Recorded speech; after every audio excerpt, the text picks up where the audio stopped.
प्रिय मित्र नमस्कार। हमारे investment channel best way to design your life में आपका स्वागत है। आज एक छोटी सी चर्चा आपके साथ करता हूँ कि क्यों यंग एज में आदमी इंश्योरेंस लेने में इंटरेस्टेड नहीं होता है।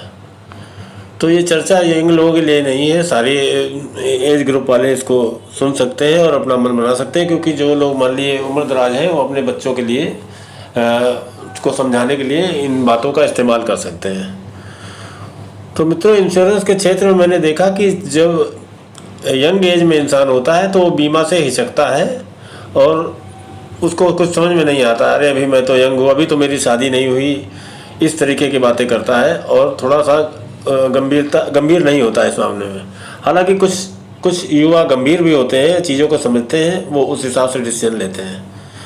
और अगर देखा जाए तो 30 वर्ष की उम्र से जागरूकता आती है और उसका महत्व समझने लगते हैं। अब जैसे पिछले दिनों एक सज्जन ने अपनी बेटी के लिए बीमे का मैरिज प्रपोजल का मुझसे बातचीत की। ज़्यादातर यंग लोग सर इसको व्यर्थ समझते हैं, कुछ जागरूक रहते हैं। वो उनका ऑब्जेक्शन होता है कि अभी तो मेरा घर नहीं बसा है, अभी मेरी शादी नहीं हुई, अभी मैं क्यों कराऊं। हालांकि उनकी नौकरी लग गई होती है।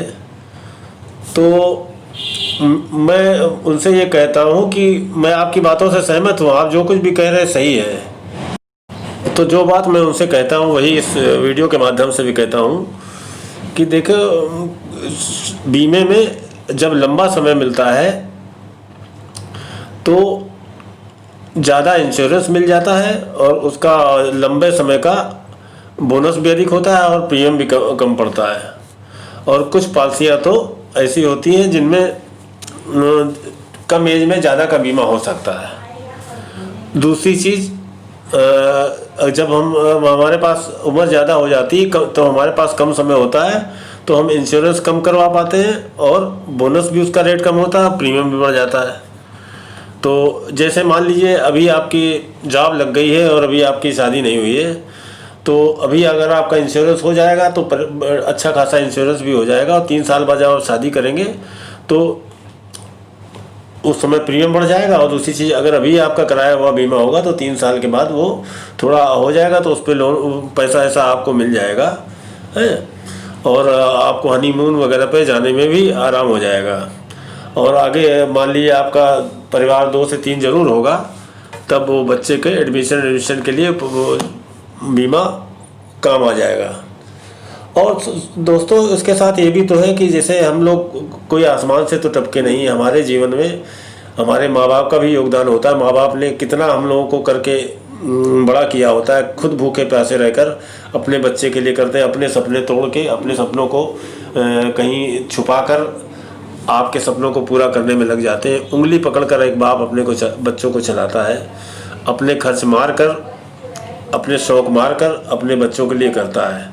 तो हमारा भी तो फ़र्ज़ है कि हम जॉब में आके अपने माँ बाप के लिए कुछ करें। और क्या कर सकते हैं, इंश्योरेंस पॉलिसी लेकर उनके लायबिलिटी को कम कर सकते हैं और ये शो कर सकते हैं कि हाँ, हमें भी उनसे अच्छा खासा प्यार है। तो माँ बाप का कर्ज इस तरीके से थोड़ा बहुत तो कम कर सकते हैं, क्योंकि अगर कुछ हो गया यंग एज में तो फिर माँ बाप का तो फिर किया कराया सब व्यर्थ ना हो जाए, इस चीज़ को भी दिमाग में रखना चाहिए। और फिर अभी जब जिम्मेदारी नहीं है तब सही पॉलिसी लेने से सही रहेगा। और दूसरी चीज़, अब तो इस तरीके की भी पॉलिसियाँ हैं कि शुरुआत में ज़्यादा प्रीमियम, फिर आगे चल के 1/3 या 1/4 प्रीमियम भी कम किया जा सकता है, ताकि आगे जब हमारी लायबिलिटी बढ़ेगी तो हम कम प्रीमियम हमको देना पड़ेगा। अच्छा, दूसरी चीज़, अगर आपने अभी से इंश्योरेंस करा लिया, फिर कल को जब आपकी शादी होगी तो जो आपकी पत्नी आएगी उनको पॉलिसी गिफ्ट करेंगे तो उनको लगेगा कि नहीं, मेरा हस्बैंड जो है सिंसियर है और वो अभी से भविष्य की चिंता करता है, बचत में उसका विश्वास है, और इसलिए वो आपके बारे में उनकी भी राय सही होगी। दूसरी चीज़, आप एक प्रोटेक्टिव हस्बैंड के रूप में आपकी छवि बनेंगे। और वैसा वर्षा भी है, अगर आप यंग लेडी हैं तो आपका हस्बैंड इस तरीके से महसूस करेंगे कि मेरी वाइफ जो है सेविंग में यकीन रखने वाली है और भविष्य के लिए सोचने वाली है। तो कुल मिला के सर यही बात आती है कि कम एज में ज़्यादा बोनस मिलेगा, कम प्रीमियम मिलेगा और अधिक इंश्योरेंस मिलेगी, वैल्यू मिलेगी। तो जिस समय हमारी लायबिलिटी कम है उस समय बीमा कराना बेटर। और हाँ सर, एक चीज़ और भी है, जब आपका इंश्योरेंस हो जाएगा तो आपका इधर उधर कम थोड़ा सा फिजूल खर्ची भी रुकेगी। तो अभी यंग एज से ही इस बारे में सोचना बेटर रहेगा। और हाँ, पेरेंट्स के लिए भी, जैसे आप अपने माइनर बच्चों का भी अगर बीमा करा देते हैं तो आगे जब वो लाइफ में अपने जीवन के असली युद्ध में उतरेंगे तो उनको पता रहेगा कि मेरा 5 लाख का, 10 लाख का, 20 लाख का बीमा है, तो उनकी सिंसियरिटी लेवल सर बढ़ जाएगा। तो मेरी यंग बच्चों के माता पिता से भी विनती है कि अपने टीन एज और भी छोटे बच्चों का एडिक्वेट इंश्योरेंस करा लें, क्योंकि सर वही चीज़ आती है कि कम एज में प्रीमियम कम लगता है और रिस्क कवर पूरा मिलता है, प्लस बोनस का रेट भी बढ़ा हुआ मिलता है।